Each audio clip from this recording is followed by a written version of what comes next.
Irmãos, nós temos uma meditação para essa noite, uma palavra da parte de Deus. Quero te convidar a abrir sua Bíblia em 1 Coríntios. Primeira carta aos Coríntios, capítulo 1.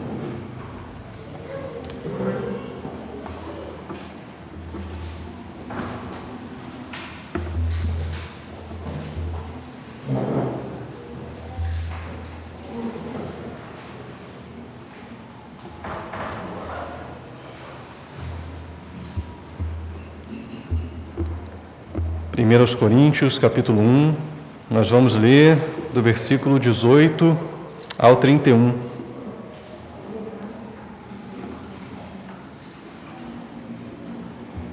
E vai dizer assim a palavra do Senhor, 1 Coríntios 1, 18. Certamente a palavra da cruz é loucura para os que se perdem, mas para nós que somos salvos, ela é poder de Deus, pois está escrito: destruirei a sabedoria dos sábios e aniquilarei a inteligência dos inteligentes. Onde está o sábio? Onde está o escriba? Onde está o questionador desse mundo? Não é fato que Deus tornou louca a sabedoria desse mundo? Visto que na sabedoria de Deus o mundo não o conheceu por sua própria sabedoria, Deus achou por bem salvar os que creem por meio da loucura da pregação. Porque os judeus pedem sinais e os gregos buscam sabedoria. Mas nós pregamos o Cristo crucificado, escândalo para os judeus, loucura para os gentios. Mas para os que foram chamados, tanto judeus como gregos, Cristo é o poder de Deus e a sabedoria de Deus. Porque a loucura de Deus é mais sábia do que a sabedoria humana, e a fraqueza de Deus é mais forte do que a força humana. Irmãos, considerem a vocação de vocês. Não foram chamados muitos sábios, segundo a carne, nem muitos poderosos, nem muitos de nobre nascimento. Pelo contrário, Deus escolheu as coisas loucas do mundo para envergonhar os sábios, e escolheu as coisas fracas do mundo para envergonhar as fortes. E Deus escolheu as coisas humildes do mundo, e as desprezadas, e aquelas que não são, para reduzir a nada as que são, a fim de que ninguém se glorie na presença de Deus. Mas vocês são dele, em Cristo Jesus, o qual se tornou para nós, da parte de Deus, sabedoria, justiça, santificação e redenção, para que, como está escrito, aquele que se gloria, glorie-se no Senhor. Amém. Amém, irmãos. Vamos orar. Ó Pai, te louvamos pela leitura da Tua palavra. Te louvamos, ó Deus, porque podemos nessa noite ouvir a Tua voz. Sabemos, Pai, que o Senhor fala conosco por meio da Tua palavra. E nós, ó Deus, nessa noite, como Tua igreja, como Seu povo, como Suas ovelhas, queremos ser conduzidos por Ti. Queremos, ó Pai, ser guiados pela Tua voz, por meio da Tua palavra, por meio do Teu Evangelho. Então pedimos, ó Deus, fale conosco nessa noite. Abra, ó Pai, os nossos ouvidos e prepare o nosso coração para receber a Tua palavra. E que assim, ó Deus, a Tua palavra dê frutos, a Tua palavra, ó Pai, possa transformar a nossa vida, possa transformar o nosso interior. Ó Pai, pedimos que o Seu nome seja glorificado nessa noite. Que Cristo seja exaltado, ó Pai, nesse lugar, e que as verdades do Teu Evangelho sejam, ó Pai, compreendidas por nós. Que o Senhor nos prepare para entender, ó Deus, as Tuas verdades. Que o Senhor avive, ó Deus, em nós o amor pelo Teu Evangelho, o amor pela Tua palavra. Ó Deus, glorifique o Teu nome, em nome de Jesus. Amém. Amém. Amém, irmãos. Irmãos, no final da década de 90, dois psicólogos, Daniel Dunning e Jason Kruger, eles fizeram uma série de experimentos e eles quiseram testar um fenômeno que era uma hipótese para eles até aquele momento.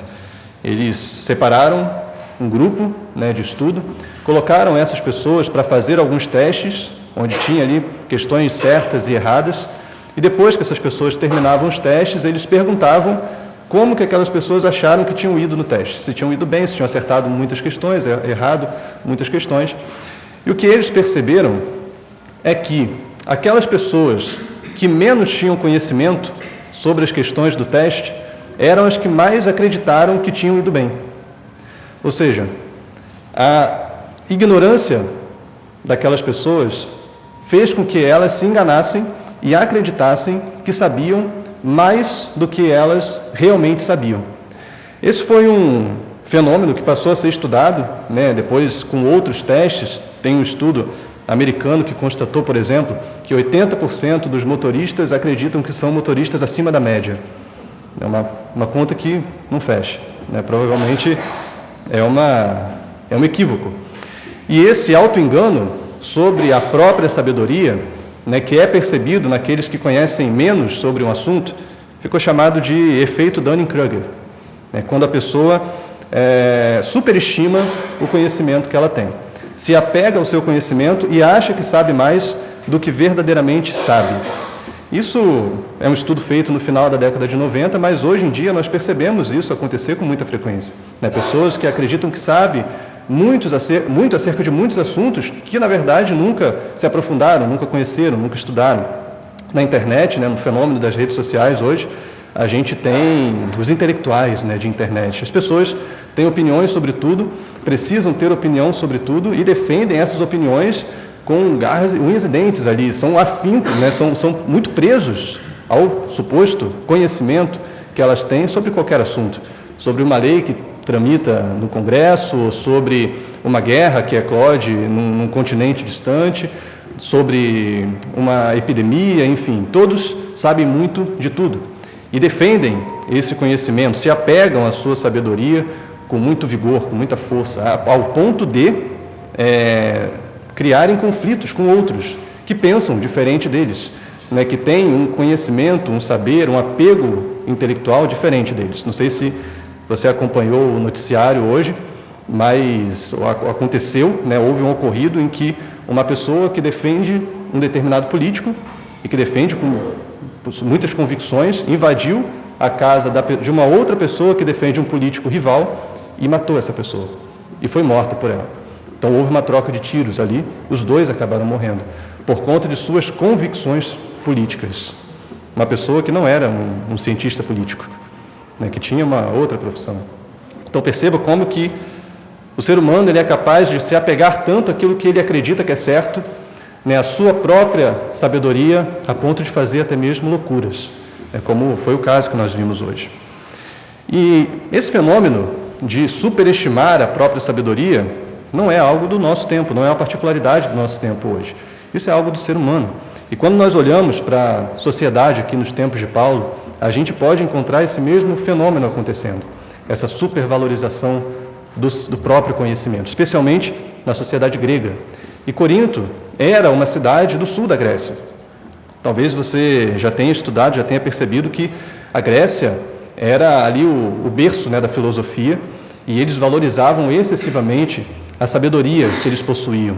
Então as pessoas buscavam mestres, buscavam filósofos, pessoas que pudessem dar a eles uma amostra de sabedoria pessoal, uma amostra de conhecimento, e então os gregos aplaudiam essa sabedoria e buscavam saber cada vez mais, e os filósofos disputavam entre si para saber quem era aquele que falava melhor, aquele que demonstrava mais saber, aquele que tinha mais conhecimento. E a questão é que esse apego à sabedoria e essa disputa por mostrar quem sabe mais acabou entrando dentro da igreja de Corinto. Esse se tornou um dos problemas que Paulo teve que lidar em relação àquela igreja, a disputa em relação ao conhecimento, a quem sabe mais, a quem se apega ao melhor líder, ao líder mais sábio. Mas esse foi só um dos problemas que a igreja de Corinto viveu, dentre muitos outros. Se a gente estudar um pouquinho de como era a igreja de Corinto, a gente vai ver que essa talvez seja a igreja que mais quebra para nós aquela romantização que a gente tem sobre a igreja primitiva. Talvez você já tenha ouvido o discurso também de que não, a gente precisa retornar aos tempos da igreja primitiva. A igreja primitiva que era boa, a igreja primitiva era aquela igreja perfeita, depois que acabou se perdendo, mas a igreja primitiva não tinha problemas, era a igreja ideal, então a gente tem que voltar àquele tempo. Mas, irmãos, se alguém te falar algo assim, peça para essa pessoa ler as epístolas, ler as cartas do Novo Testamento. Talvez se essa pessoa ler a carta aos Coríntios, as cartas aos Coríntios, ela vai perceber que isso não é uma verdade. Já na igreja primitiva, os conflitos existiam, os pecados existiam, as dificuldades existiam. A igreja primitiva não era uma igreja perfeita, estava longe de ser. Assim como em todos os tempos, a igreja nunca foi perfeita, ela só será quando for resgatada por Cristo, quando Cristo vier em glória para nos levar ao lar celestial. Ali, então, o pecado será tirado de nós, a presença do pecado não mais existirá em nós, e aí sim, a igreja, o povo de Deus, será um povo perfeitamente santo, né? Não haverá mais pecado, mas enquanto estivermos nesse mundo, a igreja sofre com a presença do pecado. E assim era na igreja de Corinto. A igreja de Corinto foi um milagre, nós poderíamos dizer, porque aquela cidade era uma cidade particularmente imoral. Ali havia uma idolatria muito forte. Na cidade de Corinto, especificamente, existia o templo da deusa Afrodite, que na mitologia grega era mãe do deus Eros. Então, os coríntios eram sensuais, imorais, eles se entregavam para a devassidão. Alguns estudos sobre aquela época concluiu que as cidades em torno de Corinto costumavam usar um termo que seria mais ou menos corintiar, para falar sobre viver de modo parecido com as pessoas de Corinto. Viver daquela maneira imoral. Mais ou menos o que a gente fez com os bárbaros, que criamos a palavra barbaridade, ou com os francos, que criamos a palavra franqueza. As pessoas pegaram os coríntios e tinham uma palavra para falar sobre o estilo de vida deles e para se referir à imoralidade daquele lugar, daquelas pessoas. Então, aquela cidade era uma cidade particularmente imoral. E o fato de Deus ter plantado uma igreja ali é um milagre. É um milagre. A igreja, então, cresce naquele lugar e Paulo elogia aquela igreja. Era uma igreja que realmente manifestava os dons espirituais, era uma igreja que crescia, mas que lidava ainda com muitos problemas, que eles traziam da sua cultura. E Paulo lida, em resumo, com 2 grandes problemas ali na igreja de Corinto. Um primeiro problema, talvez o grande problema ali, era o mundanismo. As pessoas daquela igreja precisavam se separar do mundo, mas não faziam isso. Iam para a igreja, se voltavam para Deus e continuavam com as suas velhas práticas, continuavam com a sua sensualidade, com a sua imoralidade, continuavam vivendo os antigos pecados. Não se separavam do mundo como deveriam se separar. Um outro problema que Paulo trata nas cartas é a desunião. Ou seja, entre eles que deveriam ser unidos, estavam separados, estavam desunidos. Veja, como que a igreja invertia o chamado de Deus. Deus chama a igreja para se separar da cultura do mundo, da conduta do mundo, e para se unir entre si, como cristãos. O que Corinto fazia, a igreja de Corinto fazia era o oposto. Não se separava da cultura do mundo e não se unia enquanto cristãos. Então, Paulo precisou escrever as suas cartas para exortar, para chamar a atenção e para corrigir esses erros da igreja ali de Corinto. E é por isso que Paulo vai abrir essa carta chamando atenção para essas 2 questões, para esses 2 detalhes. Se você vê aí no versículo 2, logo no começo da carta, Paulo vai dizer assim: a igreja de Deus, para quem ele estava escrevendo, a igreja de Deus que está em Corinto, aos santificados em Cristo Jesus, chamados para ser santos. Ou seja, Paulo aqui destaca a separação da igreja. Vocês foram chamados para ser santos, não para andarem como o mundo, mas para serem santificados. E depois ele diz: com todos os que em todo lugar, em todos os lugares, invocam o nome do nosso Senhor Jesus Cristo, Senhor deles e nosso. Então, Paulo aqui faz um apelo também à unidade da igreja. Nós fomos chamados para ser santos em unidade com todos os outros cristãos em todos os lugares do mundo. Então, nós fomos chamados para a separação do mundo e para a unidade enquanto igreja. Paulo vai seguir aí encorajando a igreja de Corinto, falando da gratidão que ele tem a Deus por aquela igreja, como ele costuma fazer quando ele escreve as suas cartas. Ele faz isso do versículo 4 ao versículo 9. E no versículo 10, Paulo destaca o primeiro problema, a primeira questão que ele vai tratar aqui com a igreja de Corinto, que é a questão da desunião. Aí no versículo 10 ele vai dizer: irmãos, pelo nome de nosso Senhor Jesus Cristo, peço-lhes que todos estejam de acordo naquilo que falam e que não haja divisões entre vocês. Pelo contrário, que vocês sejam unidos no mesmo modo de pensar e num mesmo propósito. Esse é o chamado de Deus para a igreja, irmãos, vivermos em união. Nós lemos aqui, no começo do culto, a oração sacerdotal de Cristo. E o que Cristo diz na sua oração sacerdotal? Orando ao Pai: Pai, eu dei-lhes a glória que a mim me deste, para que eles sejam um. E em seguida ele vai dizer que eles sejam aperfeiçoados na unidade. Ou seja, o desejo de Deus para a igreja é que a igreja viva em unidade, que a igreja viva em união. Mas é possível, como acontecia aqui em Corinto, que existam divisões dentro da igreja, como um equívoco, como um pecado, como fruto do pecado. E era isso que estava acontecendo nessa igreja. Paulo ficou sabendo disso, ele diz, pelos da casa de Cloe, e o texto aqui não se aprofunda em quem seriam esses da casa de Cloe, se seriam parentes de Cloe, ou se seriam servos, ou se seriam cristãos que se reuniam ali. A gente sabe que na igreja primitiva havia o costume de se reunir nas casas, como a igreja era perseguida, então eles não tinham templos e se reuniam nas sinagogas e nas casas. Mas o que chega até Paulo é que havia essa divisão e haviam essas disputas dentro da igreja, e essas disputas geravam em torno de figuras de liderança.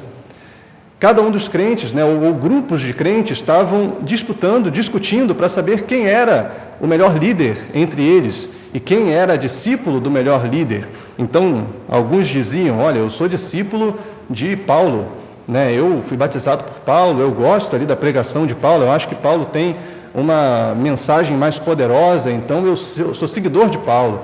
E aí esses que se diziam seguidores de Paulo criavam disputas e confusões com outros que se diziam seguidores de Pedro, ou de Cefas.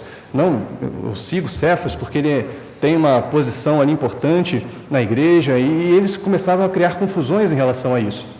Outros diziam que seguiam Apolo, e essas confusões eram geradas muito porque eles eram batizados por determinados líderes e queriam então gerar essa identificação. Mas gerando essa identificação, geravam também divisões no meio da igreja. Divisões em relação aos outros grupos, aos discípulos de outros líderes. E Paulo, ele vai destacar o problema que é haver divisão dentro da igreja. É a primeira questão que ele trata aqui com a igreja de Corinto.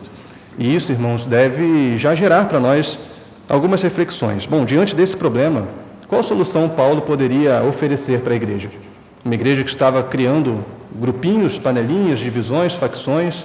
O que Paulo poderia propor como solução, como fator que une toda aquela igreja, o que deveria unir toda a igreja e que deve ainda nos unir hoje? O que deve unir cristãos tão diferentes dentro de um mesmo corpo, dentro de uma mesma igreja? Irmãos, se nós perdemos isso de vista, o resultado é que os nossos vínculos, os nossos laços, enquanto igreja, enquanto cristãos, vão se desfazendo, vão se enfraquecendo, até o momento em que vão começar a surgir desuniões, facções, divisões e distância entre os crentes dentro da mesma igreja. Se a gente falou que a igreja de Corinto foi um milagre, a gente pode dizer que toda a igreja é um milagre. Porque a igreja é composta de pessoas tão diferentes, com gostos diferentes, com interesses diferentes, profissões diferentes, pessoas que vêm de culturas diferentes e ainda assim se unem em um mesmo corpo para adorar a Deus. Isso é um milagre. Isso é obra do Espírito Santo de Deus. Isso é obra do poder de Deus. E o que pode, então, ser esse fator que nos une? O que é que nos mantém unidos como corpo de Cristo? O que faz com que cada um de nós, seja parte de uma mesma igreja? Será que é o fato de nós seguirmos uma mesma linha teológica? Como nós falamos hoje pela manhã, será que nós não podemos chamar os batistas, ou os presbiterianos, ou os assembleanos de irmãos? Podemos. Não é esse o fator que nos une como igreja. O que nos une como igreja, será que é o fato de sermos cheios de poder, de sermos cristãos que seguem um certo movimento, cristãos que fazem parte de um movimento popular, de uma mega igreja? Esse não é o nosso caso. Ou será que é o fato de fazermos parte de uma igreja simples, de uma igreja familiar, de uma igreja menor? Será que é isso que nos une enquanto cristãos? Irmãos, nada disso é suficiente para promover a união, a unidade verdadeira no corpo de Cristo. Se nós nos apegarmos somente essas coisas, o resultado vai ser mais separação do que unidade. Nós vamos nos fechar em torno de interesses em comum e vamos criar essas panelinhas, o que estava acontecendo aqui com a igreja de Corinto. E quando Paulo fala com essa igreja, fala com esses cristãos, ele vai se alegrar ali em Deus por não ter dado ocasião para que isso acontecesse. Apesar da igreja ter seguido esse caminho das divisões, Paulo não deu margem para que eles fizessem isso, não deu ocasião para isso. E Paulo vai agradecer a Deus, é o que ele fala aqui no versículo 14, eu dou graças a Deus, por não ter batizado nenhum de vocês, porque o fator do batismo era o que estava fazendo com que eles se identificassem com um líder ou com outro. E Paulo então agradece a Deus por não ter participado disso. E ele não deu ocasião a isso de duas maneiras. Essa aqui que ele diz, ele não batizou a muitas pessoas, então isso não foi um fator que fez com que as pessoas se voltassem, se apegassem a ele. E um outro fator pelo qual Paulo não deu ocasião para que as divisões acontecessem ali em Corinto, é que ele não buscou impressionar ninguém com sabedoria humana. Ele não buscou fazer com que as pessoas se apegassem à sabedoria dele próprio. O que ele diz aí no versículo 17, quando ele fala assim, afinal, Cristo não me enviou para batizar, mas para pregar o Evangelho, não com sabedoria de palavra, para que não se anule a cruz de Cristo. Irmãos, a sociedade grega era, como nós falamos antes, uma sociedade que valorizava a sabedoria. Nós tínhamos ali os sofistas, e as pessoas seguiam esses homens para admirar o discurso deles, para admirar a retórica deles. Não importava tanto o conteúdo do que eles falavam, mas as pessoas queriam ouvir um bom discurso, ouvir uma boa palestra. E Paulo, quando chega naquela igreja, ele poderia se utilizar disso. Bom, se as pessoas aqui dessa cidade gostam de ouvir um bom discurso, gostam de palavras de sabedoria, gostam de uma boa retórica, então eu vou fazer uma boa demonstração aqui discursiva, retórica para eles, e eles vão se interessar por isso, e então vão se unir à igreja. Não seria uma boa estratégia evangelística de Paulo, atender a esse interesse dos gregos pela sabedoria? Mas o que Paulo diz é que ele não faz isso. Eu não fui até vocês com sabedoria de palavra. E qual é o motivo de Paulo não ter feito isso? Ele diz aí no verso 17, para que não se anule a cruz de Cristo. Ele vai falar sobre isso também no capítulo 2, no versículo 5. E como que usar sabedoria de palavras anularia a cruz de Cristo? O fato é que, se as pessoas se unissem à igreja por causa da sabedoria de Paulo, elas não estariam se unindo à igreja por causa do Evangelho. Se as pessoas se interessassem pelas palavras de Paulo, porque viram ali uma boa demonstração de sabedoria, uma boa retórica, é sinal de que elas não estariam indo pelo verdadeiro motivo. Então Paulo decidiu abrir mão disso, da sabedoria de palavras, da sabedoria humana, para que o evangelho puro do Senhor Jesus Cristo fosse pregado àquela igreja. E para que aqueles que se unissem ao corpo de Cristo fizessem isso por amor ao evangelho, por amor a Deus.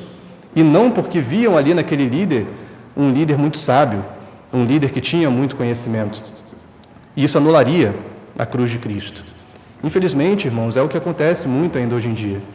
Pessoas que buscam a igreja porque querem ouvir uma palestra, uma pregação empolgante, porque esperam ali do pregador uma frase de efeito, que faça com que elas levantem da cadeira e aplaudam, e fiquem ali em polvorosa. As pessoas procuram isso e buscam isso, e se não tiver essas frases de efeito, se o pregador não falar num tom de voz animador, empolgante, aquelas pessoas já não se interessam tanto pela palavra, já não se interessam tanto pela pregação.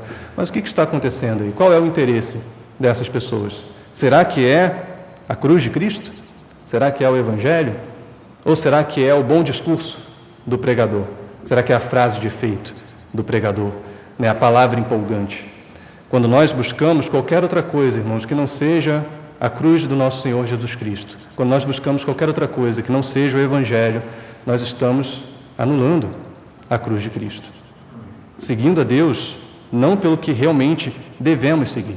Então Paulo ele prefere pregar a pura mensagem da cruz, sem nenhum ornamento, sem nenhuma demonstração de sabedoria humana, somente a mensagem da cruz. Mesmo que essa mensagem fosse impopular, mesmo que as pessoas não desejassem tanto essa mensagem como desejariam um discurso bonito, Então essa foi a decisão de Paulo, pregar puramente a mensagem da cruz, mesmo sendo impopular. E por que essa mensagem era tão impopular?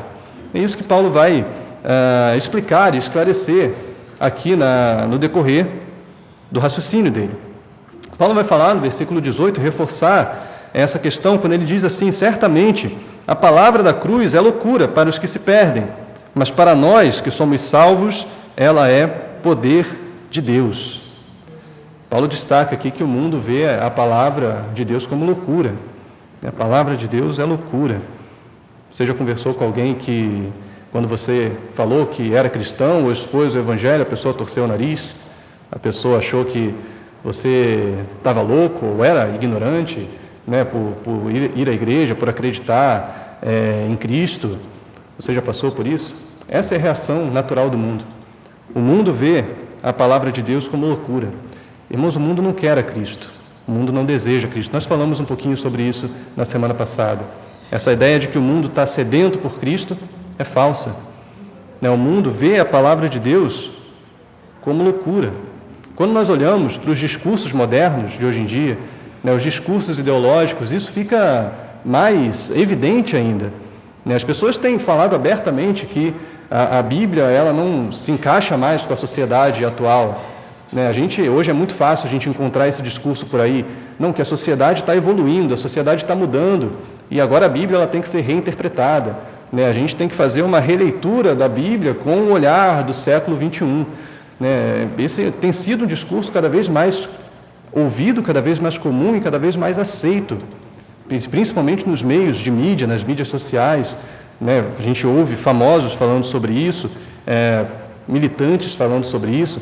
A Bíblia precisa se adaptar às mudanças do nosso tempo, porque senão ela perde o sentido para a nossa sociedade. E, infelizmente, até mesmo alguns estudiosos da Bíblia têm seguido por esse caminho. E isso acontece, irmãos, porque o homem natural é incapaz de amar a Deus. Paulo fala isso lá no capítulo 2, no versículo 14. O homem natural não entende as coisas do Espírito. Somente é possível entender as coisas espirituais por meio do Espírito Santo, quando ele ilumina o nosso coração. Mas no nosso estado natural de pecado, o homem está cego. No estado original, debaixo da queda de Adão, da queda do pecado original, o homem está cego. O homem está apegado aos seus pecados. E ele olha tanto para os seus interesses, ele olha tanto para os seus prazeres, para aquilo que ele deseja para ele próprio, que ele não consegue levantar os olhos e enxergar Deus. Como a palavra diz, são homens de dura cerviz. Não conseguem se voltar para o Senhor, não conseguem virar os olhos para o Senhor, porque estão apegados ao seu pecado. E Cristo, ele confronta o pecado do mundo. Cristo, ele chama ao arrependimento. E por isso o mundo detesta, odeia tanto a palavra de Deus, porque a palavra de Deus vai confrontar o pecado daqueles que desejam viver no pecado. Ou seja, a palavra de Deus vai ser o oposto do interesse dos homens, do homem natural. Ela é loucura, porque ela chama ao arrependimento. A palavra de Deus vai dizer para aquela pessoa que vive na corrupção do seu trabalho: olha, abandone a sua corrupção, abandone o seu pecado, arrependa-se. A palavra de Deus vai dizer para aquele rico materialista que é apegado às suas riquezas: olha, abandone a sua avareza, abandone o seu desejo de enriquecer a todo custo. Vai dizer para aquele militante, para o LGBT, enfim, abandone a sua imoralidade, arrependa-se e volte-se para Deus. Transforme o seu coração, deixe Deus transformar o seu coração.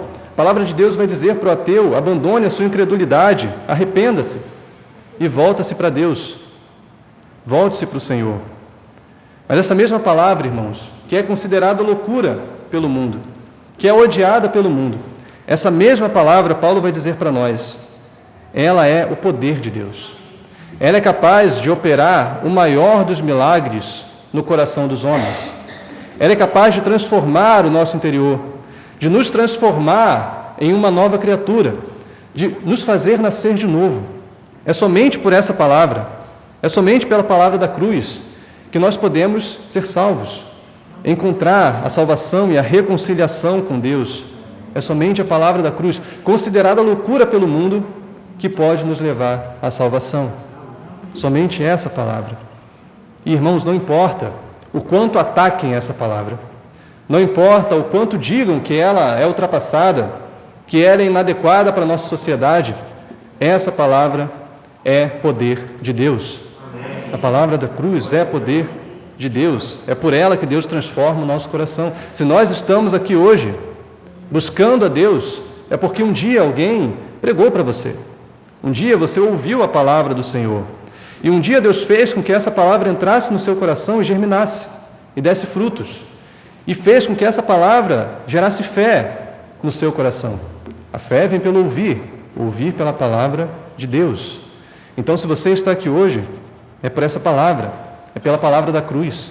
Então, enquanto o mundo rejeita a palavra, nós temos essa palavra, irmãos, como o nosso bem mais valioso, o nosso bem mais precioso, porque é essa palavra que nos revela a vontade de Deus, é essa palavra que nos leva até Cristo, a salvação. E essa palavra é a revelação de Deus para nós. É o único meio para entendermos, conhecermos o Evangelho e termos fé salvífica, fé verdadeira. Mas veja, nós não fazemos isso pela nossa capacidade de estudar e de compreender a palavra. Não é pelo tanto que nós esmiuçamos e estudamos e entendemos. Nós precisamos buscar conhecer cada vez mais. Mas a salvação vem a nós como poder de Deus. É Deus quem gera fé no nosso coração por meio da palavra. É Deus quem opera em nosso interior a transformação. Não é pela nossa capacidade de estudar, de entender, de conhecer. É pelo poder de Deus. Se estamos aqui hoje, fazemos parte do povo de Deus, é porque Deus tocou em nosso coração. Ele fez germinar a semente da palavra em nosso interior. E, irmãos, é só no Evangelho de Cristo que nós encontramos esse poder. É só na palavra de Deus que nós encontramos o poder dele para a nossa salvação. As religiões do mundo, elas vão destacar o poder do homem. Elas vão destacar aquilo que o homem deve fazer para encontrar a salvação. Você já percebeu? Os judeus vão destacar que para você ser salvo, você precisa cumprir a lei rigorosamente. Os católicos vão dizer que você precisa ter boas obras para ser salvo. E depois, se você não fez o suficiente, você vai precisar passar pelo purgatório para pagar também os pecados que faltaram ali. Os budistas, kardecistas, por exemplo, vão dizer que para você evoluir, ser salvo, você precisa pagar ali o seu karma, cumprir o seu karma, talvez de vidas passadas. Ou seja, cada religião vai dizer que o poder do homem precisa ser aplicado para que ele encontre a salvação. Mas o Evangelho de Cristo, a palavra da cruz, é poder de Deus. É Deus vindo até nós e nos salvando. É Deus operando a salvação em cada um de nós. O Evangelho, irmãos, é a palavra da graça de Deus. É a graça de Deus salvando pecadores e chamando a comunhão com Cristo. Esse é o poder de Deus por meio da palavra. Irmãos, quando Deus nos salva, Ele faz isso somente pela graça. A salvação é somente pela graça de Deus. E quando Ele nos salva pela graça, Ele destrói o nosso orgulho. Nós não temos motivo para nos gloriar diante de Deus. É o que Paulo vai dizer no versículo 19 e 20. Ele vai dizer assim: pois está escrito, destruirei a sabedoria dos sábios e aniquilarei a inteligência dos inteligentes. Onde está o sábio? Onde está o escriba? Onde está o questionador desse mundo? Não é fato que Deus tornou louca a sabedoria desse mundo? Ou seja, Deus traz o seu Evangelho e desfaz a sabedoria do homem, destrói a sabedoria humana. Irmãos, o homem tem essa tendência a confiar na própria sabedoria, a confiar na sua própria capacidade de resolver suas questões, de encontrar soluções. É só a gente pensar, quando você encara um grande problema, geralmente, a gente pensando francamente, geralmente nós não tentamos encontrar soluções e pensamos ali, ficamos meditando, refletindo para tentar achar alguma forma, alguma solução para aquele problema, e quando nós percebemos que não vamos encontrar, nós dizemos: então não tem jeito, a gente tem que orar, vamos orar. Ou seja, a oração é a última coisa que a gente faz, quando deveria ser a primeira. A falta de confiança na nossa sabedoria deveria nos levar a orar, logo de cara. Mas a gente busca encontrar soluções por conta própria e só depois a gente busca oração. No fundo, cada um de nós enfrenta um pouquinho, vive um pouquinho do efeito Dunning-Kruger. Nós confiamos demais na nossa sabedoria. Nós achamos que sabemos mais do que sabemos de fato. E precisamos, então, irmãos, confiar mais em Deus. Porque quando nós entendemos a palavra de Deus, nós vemos que a salvação destrói a sabedoria humana. A sabedoria humana pode até levar o homem a desenvolver algumas coisas, a facilitar a sua vida, a criar invenções, e de fato, a revolução tecnológica, os nossos tempos têm mostrado como que o homem tem inventado coisas novas, para tornar a vida um pouco mais confortável. A sabedoria humana pode até encontrar soluções para alguns problemas, mas existe algo que a sabedoria humana nunca será capaz de fazer, que é levar o homem a Deus. O homem nunca pode encontrar a Deus por sua própria sabedoria. Nunca pode. É o que Paulo diz no versículo 21. Visto que, na sabedoria de Deus, o mundo não o conheceu por sua própria sabedoria. Então Deus achou por bem salvar os que creem por meio da loucura da pregação.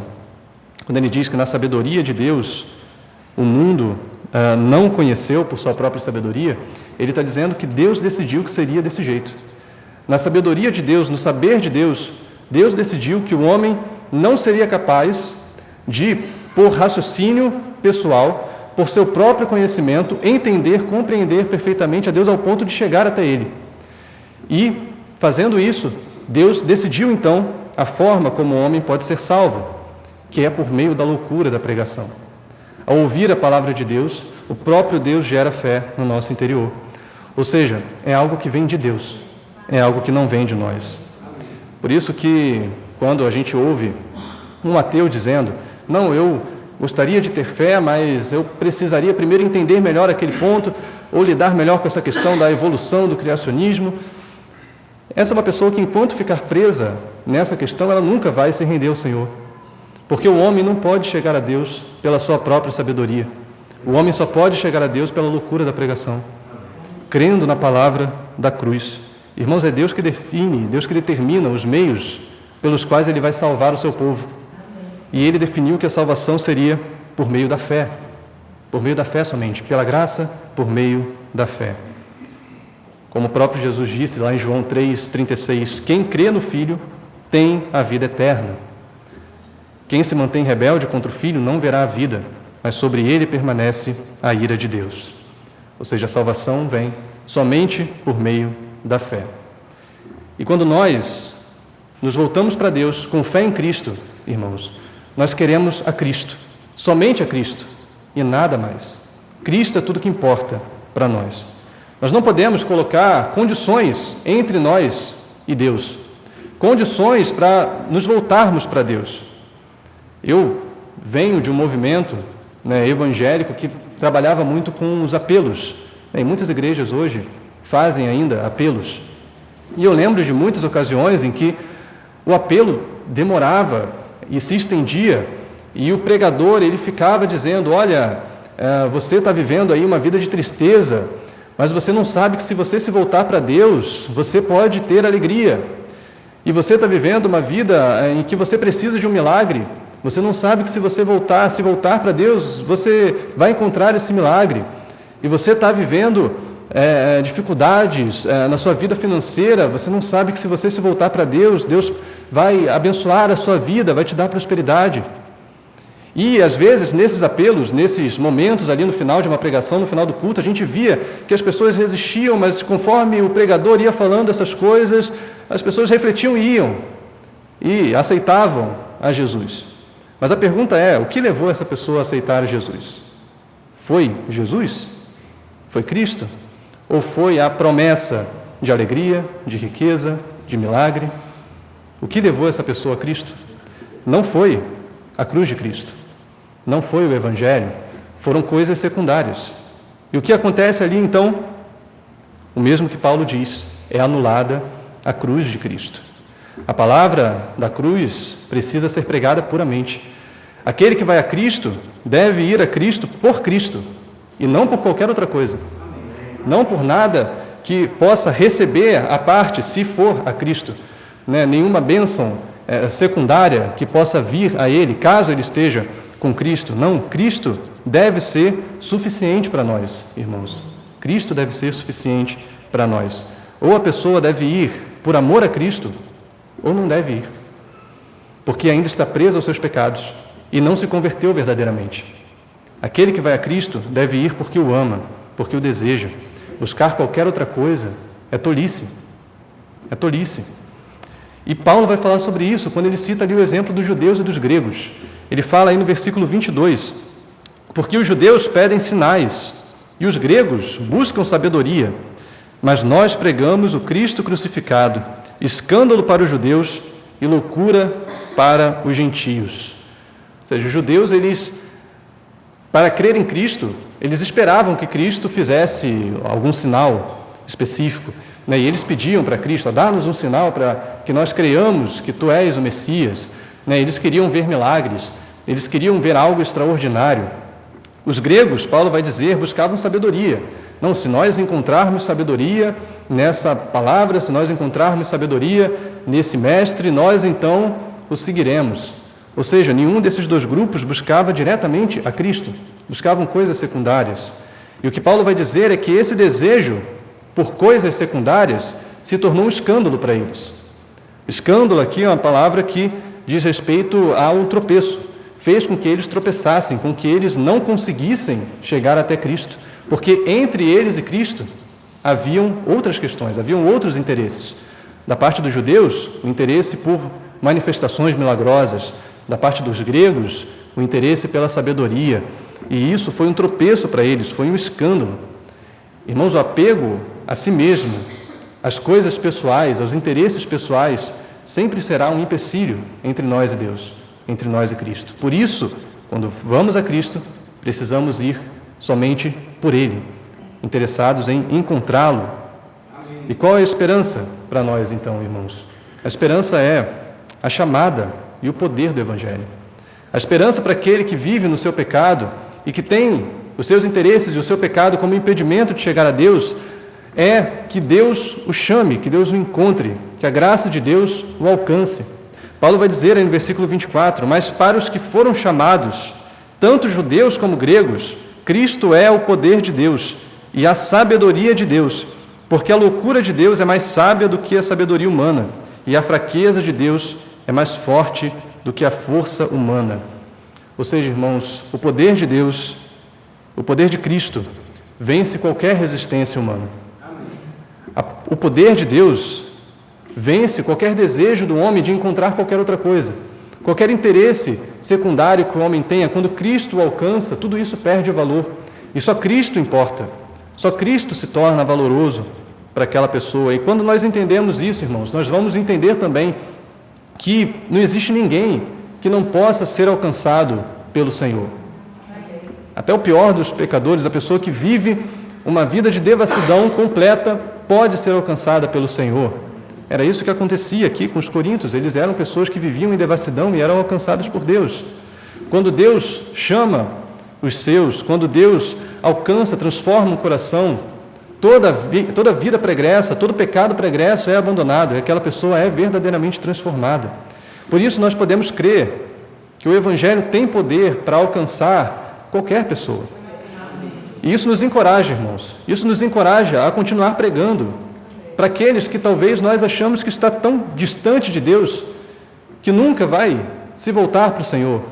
Quando nós entendemos o poder do Evangelho, entendemos que o Evangelho é poder de Deus, nós continuamos pregando a palavra. Nós continuamos buscando levar Cristo para essa pessoa. Nós continuamos a orar por ela. Nós esperamos em Deus que aquela pessoa seja alcançada pelo Evangelho e acreditamos que o Evangelho é poder de Deus e pode quebrar toda a resistência daquela pessoa. Então nós pregamos, nós levamos a palavra de Deus até ela. E talvez você mesmo olhe para a sua vida, olhe para o seu passado e se perceba como essa pessoa que foi alcançada por Deus e que talvez em outro momento já teve tanta resistência de buscar ao Senhor, já teve tanta resistência de se render ao Senhor. Mas a palavra de Deus alcançou o seu coração. A palavra de Deus te transformou. Um dia Deus te chamou e te fez ser parte da igreja. Essa é a igreja, irmãos. Assim é a igreja. É a comunhão de pessoas improváveis, que, se dependesse de cada um de nós, não estariam aqui, estariam apegados aos seus pecados, mas que um dia foram alcançados por Cristo, transformados por Deus, a ponto de amar ao Senhor e odiar a vida de pecado, e então buscar a Deus, se render a Ele. A igreja é essa união de pecadores perdoados por Deus, pecadores perdoados pelo Senhor. E Paulo chama atenção então para esse fato, irmãos. Quando ele fala no versículo 26 assim: irmãos, considerem a vocação de vocês. Não foram chamados muitos sábios segundo a carne, nem muitos poderosos, nem muitos de nobre nascimento. Pelo contrário, Deus escolheu as coisas loucas do mundo para envergonhar os sábios, e escolheu as coisas fracas do mundo para envergonhar as fortes. E Deus escolheu as coisas humildes do mundo e as desprezadas, e aquelas que não são, para reduzir a nada as que são, a fim de que ninguém se glorie na presença de Deus. Irmãos, a igreja não é a comunhão dos mais capacitados. Deus poderia ter feito isso. Deus poderia ter escolhido os mais poderosos, os mais ricos, os mais sábios e salvado essas pessoas, para que elas fizessem parte da igreja. E a igreja seria então uma reunião de pessoas poderosas, de pessoas cheias de sabedoria. Mas não é isso que aconteceu.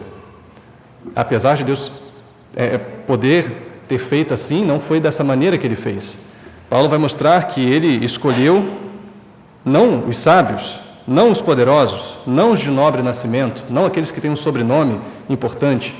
Paulo escolheu as coisas humildes. Deus escolheu os desprezados. E por que Deus faz isso?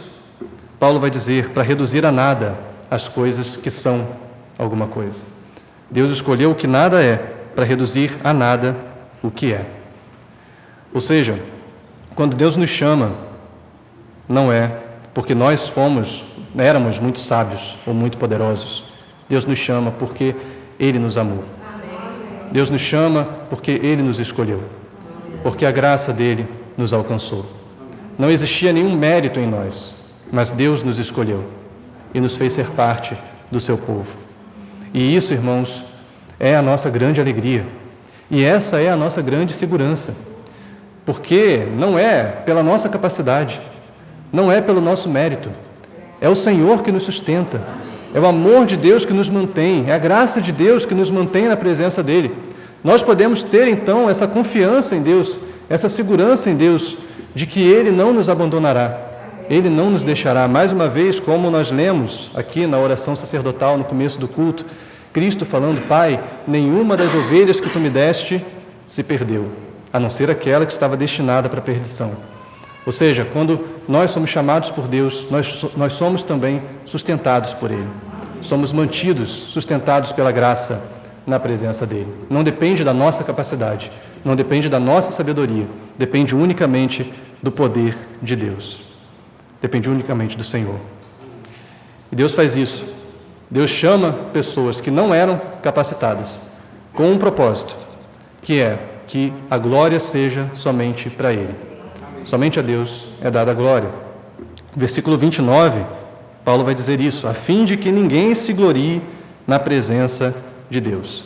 Ou seja, nenhum de nós tem poder ou tem direito de chegar diante de Deus e dizer: Deus me chamou porque eu era uma pessoa superior, ou porque eu era melhor do que os outros. Deus deve ter me escolhido porque eu tinha essa habilidade, ou esse dom, ou esse conhecimento, né? Ou porque eu não andava naquele ou naquele pecado. Não, nenhum de nós pode se gloriar diante do Senhor. A salvação pela graça faz com que nós entendamos que a glória é somente dEle, o louvor é somente dEle. Como nós cantamos aqui no louvor, a Ele a glória para sempre, porque dEle, por meio dEle e para Ele são todas as coisas. Romanos 11, 36. Toda a glória deve ser dada a Deus. Quando nós entendemos, irmãos, que Deus nos escolheu somente pela graça, nós não buscamos exaltação para nós mesmos. Os coríntios precisavam entender isso. Eles estavam buscando essa exaltação diante dos outros. Então, eu sigo o melhor líder.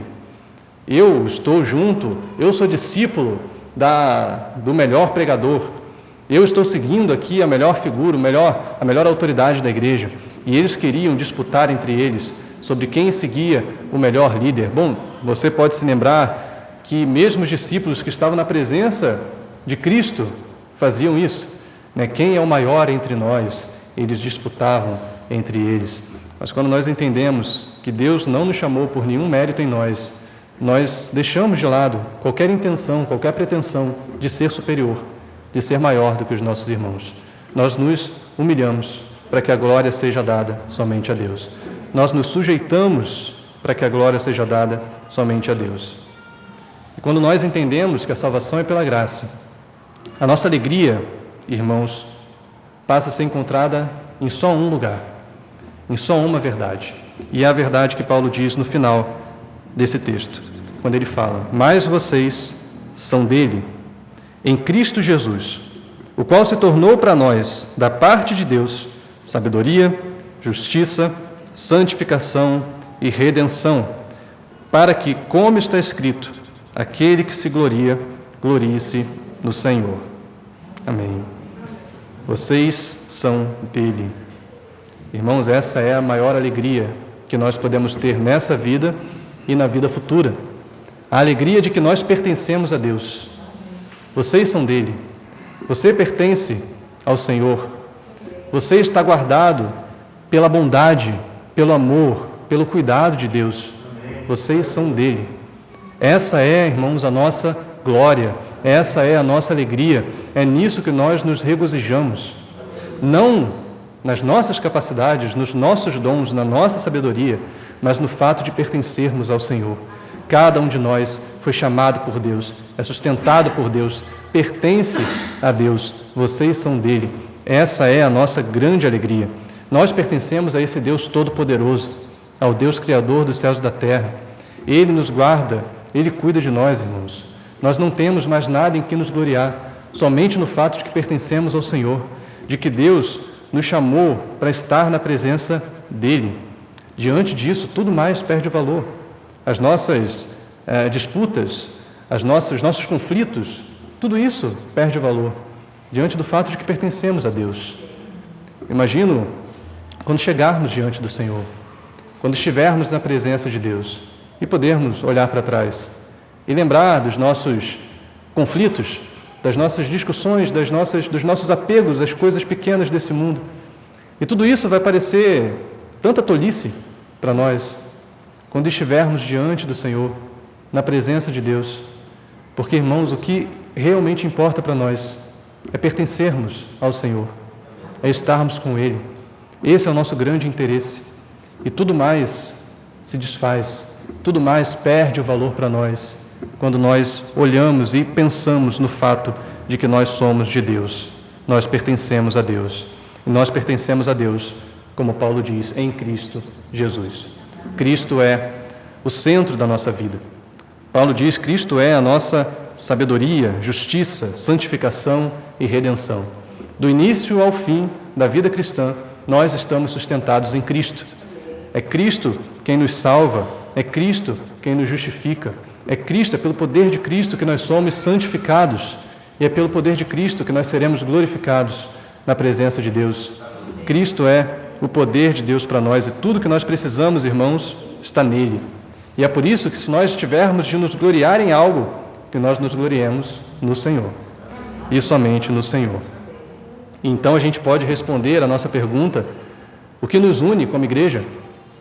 Irmãos, o que nos une como igreja é Cristo. É Cristo. Nada mais. Para nós o que importa. O que nós temos em comum uns com os outros é Cristo. E é no amor de Cristo que nosso vínculo é aperfeiçoado uns com os outros. É na presença de Cristo que nós, de fato, nos tornamos irmãos. E nós, de fato, vivemos como igreja. É por Cristo. Cristo é o centro da igreja. Cristo é aquele que nos une. E veja, esse é o desejo de Cristo. Lemos no começo, que eles sejam um, que eles sejam aperfeiçoados na unidade. Ou como Paulo diz lá em Colossenses 3,11, aqui não pode haver mais grego e judeu, circuncisão e incircuncisão, bárbaro, cita, escravo, livre, mas Cristo é tudo e está em todos. Cristo é tudo que importa para nós. E Cristo está em cada um de nós. Essa é a base, irmãos, da nossa união, da nossa unidade, enquanto corpo de Cristo. enquanto igreja do Senhor. Cristo é tudo o que importa para nós. Para nós concluirmos, então, irmãos, algumas aplicações. Primeiro, quero fazer algumas perguntas para aqueles que estão distantes de Deus, para aqueles que estão longe do Senhor. Irmão, que glória você tem buscado nessa vida? Que alegria você tem buscado nessa vida? O que você tem buscado alcançar nesse mundo? Será que a glória que você busca alcançar nessa vida é a glória de boas amizades? Ou de construir uma boa carreira, um bom futuro profissional? De alcançar riquezas? Que glória você tem buscado nessa vida? Que tipo de alegria você quer encontrar? A alegria de ter um tempo de lazer, um tempo de descanso? A alegria de se entregar aos seus vícios, aos seus pecados? Que tipo de alegria você quer alcançar? Querido, haverá um dia em que nós estaremos diante do Senhor. Eu e você estaremos diante do Senhor. E naquele dia, a única coisa que vai importar para nós é se nós pertencemos a Ele ou se nós não pertencemos a Ele. Se nós somos dele ou se nós não somos dele. Então, se você busca se gloriar em qualquer outra coisa, se você busca encontrar a sua glória, a sua alegria em qualquer outra coisa, que você se arrependa e que você se volte para Deus. Que você deseje encontrar a sua glória somente em Deus, somente no Senhor. E para aqueles que já fazem parte do corpo de Cristo, que já estão aliançados em Cristo, eu deixo a pergunta: você tem vivido uma vida de acordo com a graça de Deus? De acordo com o fato de que Deus te salvou pela graça? Veja, ser salvo pela graça quebra todo o nosso orgulho. Faz com que nós não criemos inimizades com os nossos irmãos. Faz com que nós não desejemos ser superiores, maiores do que quem está do nosso lado. Pelo contrário, assim como Cristo nos salvou pela graça, assim como Cristo veio para servir, nós também servimos. Nós também desejamos fazer o bem ao nosso irmão e não nos gloriar sobre ele.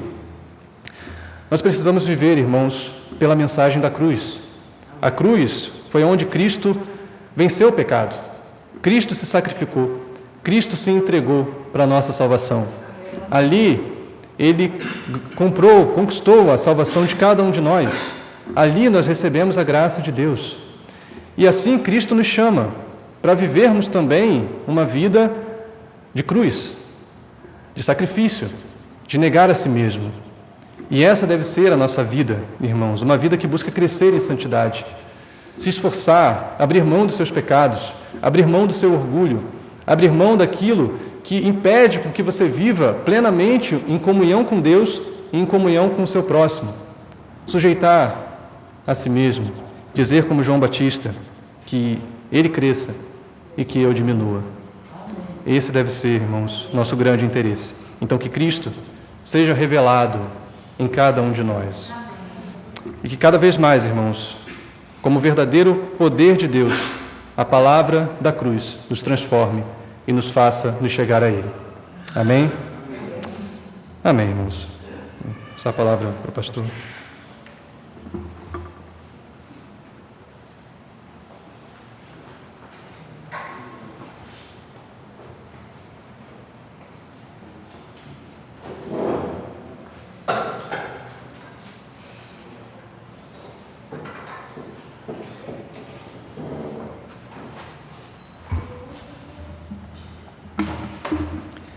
Glória a Deus. Às vezes as pessoas ouvem a gente pregar aqui na igreja e elas pensam que nós estamos falando que Deus não se importa com as nossas necessidades imediatas, com os problemas que nos assaltam aqui neste mundo, com a nossa vida prática. Mas o Evangelho todo fala de tudo isso, né? Então, o apóstolo Paulo pergunta em Romanos 8, aquele que nem seu próprio filho poupou, será que não nos dará com ele todas as coisas? Ou seja, a própria pergunta já é a resposta, né? Se nós somos dele, como acabamos de ouvir aqui na palavra do Senhor, será que ele não vai cuidar de nós? Claro que vai, né, irmãos? Nós cantamos uma canção hoje pela manhã que acho que se aplica agora a esse momento. Então vamos cantar essa canção, Doce Nome, Mi maior. Ela diz assim: Só de ouvir tua voz e sentir teu amor, só de pronunciar o teu nome, os meus medos se vão, minha dor, meu sofrer, pois tua glória inunda o meu ser. De novo. Só de ouvir tua voz e sentir teu amor, só de pronunciar o teu nome, os meus medos se vão, minha dor, meu sofrer, pois tua paz inunda meu ser. Jesus, e doce nome,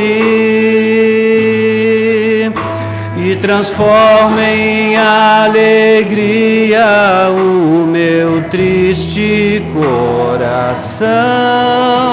Jesus, só o teu nome é capaz de dar ao homem salvação. Jesus, Jesus, e doce nome que transforma em alegria o meu triste coração. Jesus, só o teu nome é capaz de dar ao homem salvação. É capaz de dar ao homem salvação. É capaz de dar ao homem salvação.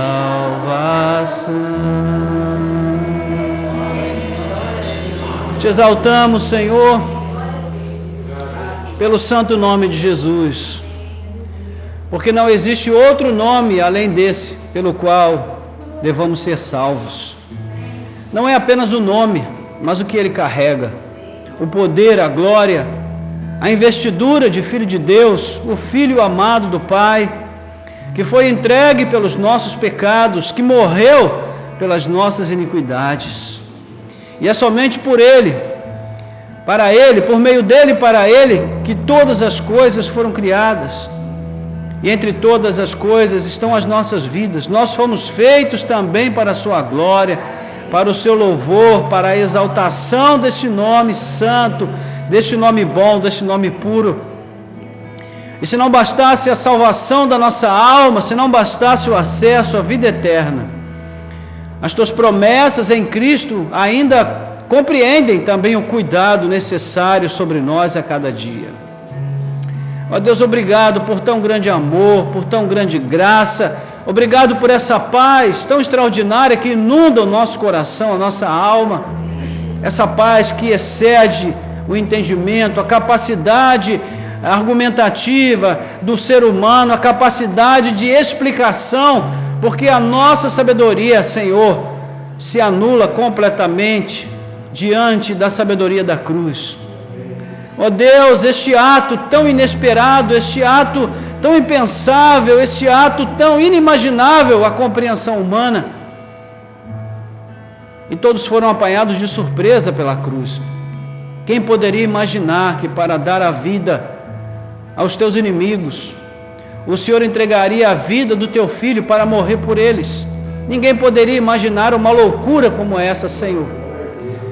Mas é esta loucura tão sábia que nos salva. Foi este ato, Senhor, que somente poderia ser imaginado por uma mente tão perfeita como a tua, que pôs fim definitivamente ao império das trevas, que pôs fim ao domínio do pecado sobre a vida humana, Senhor, e abriu a porta da salvação para todo aquele que crê em Jesus. Obrigado, Senhor, por esta graça, obrigado por este amor, por esta obra tão magnífica, tão extraordinária, ó Deus, que o Senhor realizou em nosso benefício. Quando nós estávamos ali afastados da impiedade, o Senhor deu provas mais que suficientes do teu amor, em que Cristo morreu por nós na cruz. Bendito seja o nome santo do Senhor. Recebe a nossa adoração, a nossa gratidão. Aplica, Senhor, a eficácia da tua palavra aos nossos corações. Que o teu Espírito possa, ó Deus, trazer à nossa mente, ao nosso coração, a lembrança daquilo que aprendemos, ó Deus, com a tua palavra, para que ao longo da semana que se aproxima nós possamos meditar na tua palavra, de dia e de noite, a fim de podermos usufruir das bem-aventuranças da vida do justo. E assim o Senhor diz que mesmo em tempos de sofrimento, de lutas, Ele ainda será capaz de gerar frutos, pois a sua vida será regada pela água viva da presença de Cristo no seu interior. Ó Senhor, ajuda-nos agora, Pai, a tomarmos o jugo da Tua palavra sobre nós, esse jugo suave e esse fardo leve que Cristo trouxe para nós.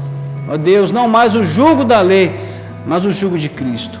Bendito seja o Teu nome. Nós oramos com gratidão, entregando, ó Deus, as nossas vidas em submissão a Ti e a Tua palavra nessa noite mais uma vez. Em nome de Jesus. Amém. Amém. Glória ao nome do Senhor.